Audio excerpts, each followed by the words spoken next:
What's the best way to manage peanut allergies in children with care and competence?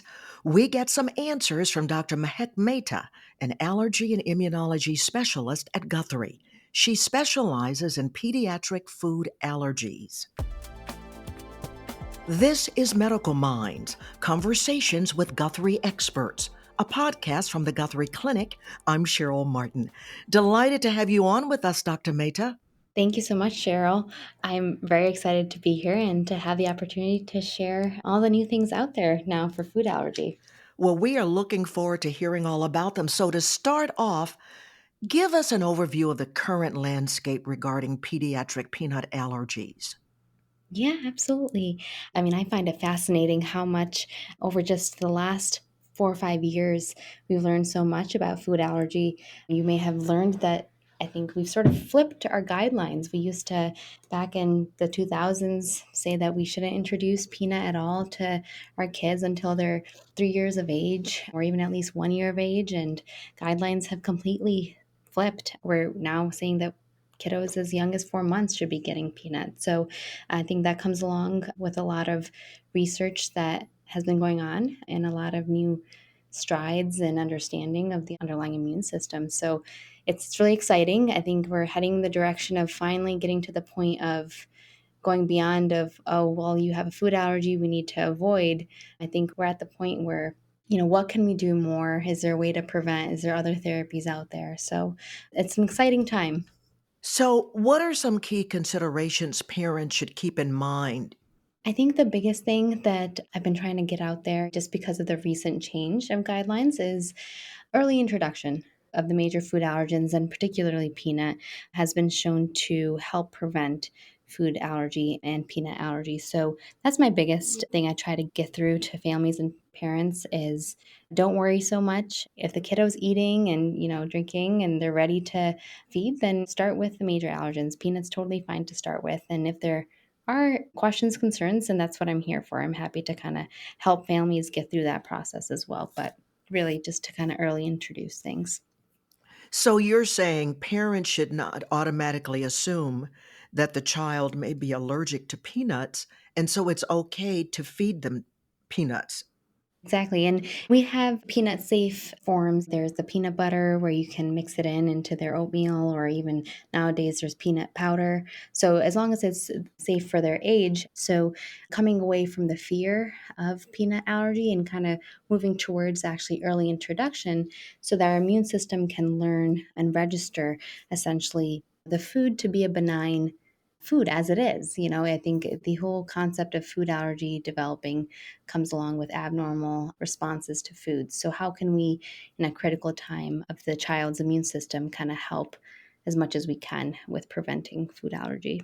I'm glad you brought that up because, specifically for peanut allergies, how would a parent know that their child is indeed allergic to peanuts? So I can definitely go over the most common symptoms should occur within the first or second time that the food is introduced, usually the second time, and you might notice hives, things that look similar to mosquito bites, any trouble breathing, coughing, congestion. All of those things can be subtle symptoms. Of course, if it's more severe symptoms of trouble breathing, you'd be taking the child over to be seen in the emergency department. But those subtle symptoms of hives are usually the first things that come up and would warrant a further evaluation. Shed some light on advancements in treatment, such as oral immunotherapy. This is a very exciting time, and oral immunotherapy basically, the foundation lies in our better understanding of the immune system and what causes food allergies. So, the goal becomes immunotherapy is trying to build a tolerance with the immune system with early introduction and slow introduction to shift the immune system over from an allergy towards a tolerance. So the goal becomes to induce a tolerance state. I like to compare it to allergy shots, but this is an oral form of a very similar concept. So it's a lengthy process. We're not really at the point of understanding the nuances of this process, but it has been shown to be helpful in at least increasing the threshold of having a reaction, possibly curing. All this data and research that's out there does support that the chances are better the younger this is started, especially if they're less than 2 years of age. So there's definitely this critical period where the immune system's learning. So I can't really say too much in terms of how concrete all this is, but there's been a lot of great research. I think back in 2020 actually was the first FDA approved immunotherapy. So it has been around now for a good 4 years, and we're just kind of learning more. And I personally have tried to expand it down to the younger ages as well. Any other treatments you'd want to discuss? I will just mention just a few weeks ago, there was a new biologic approved for food allergy called omalizumab. This is one of the first of its kind, besides the EpiPen, the emergency meds we have. This medication is an injection medication approved to, I wouldn't say prevent, but at least hopefully protect children and adults from anaphylaxis or having a severe allergic reaction to food ingestion or an accidental food ingestion. So there's a lot of new things. So this medication can help protect them, maybe help them get through oral immunotherapy in a safer way, or simply just add that layer of cushion for folks who may be very allergic. Now, considering the emotional impact of pediatric peanut allergies on families, what advice do you have for parents and caregivers in supporting their children through this journey? Absolutely.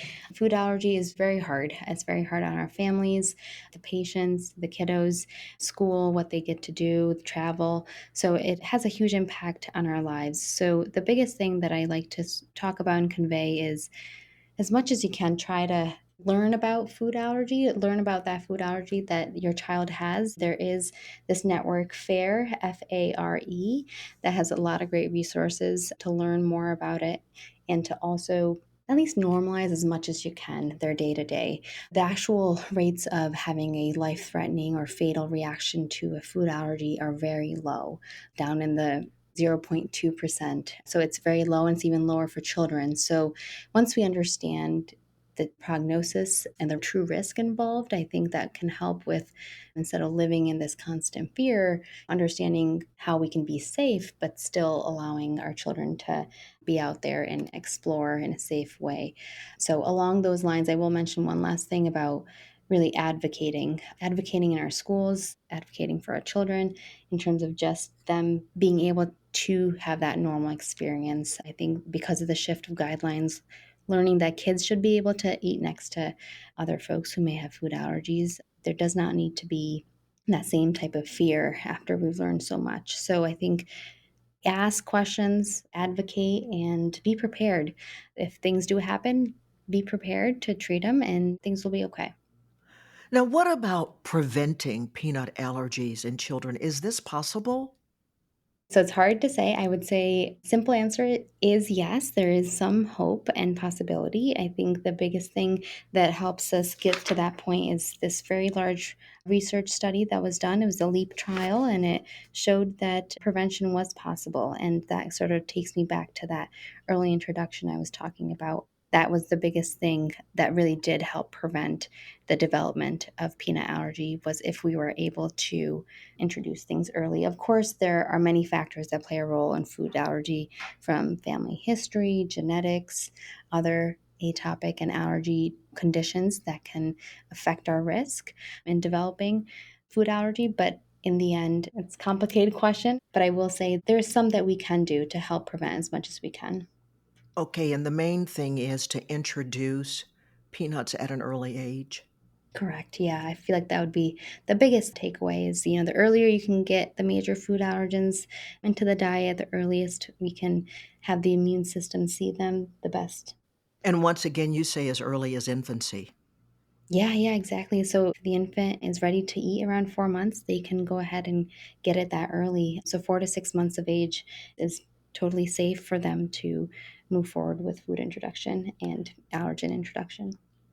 What are the key takeaways you would like us to remember when it comes to pediatric peanut allergies? The early introduction is the biggest one. The other major one that I don't think we've spoken too much about, but I'll mention it. We briefly talked about the signs and symptoms of an allergic reaction.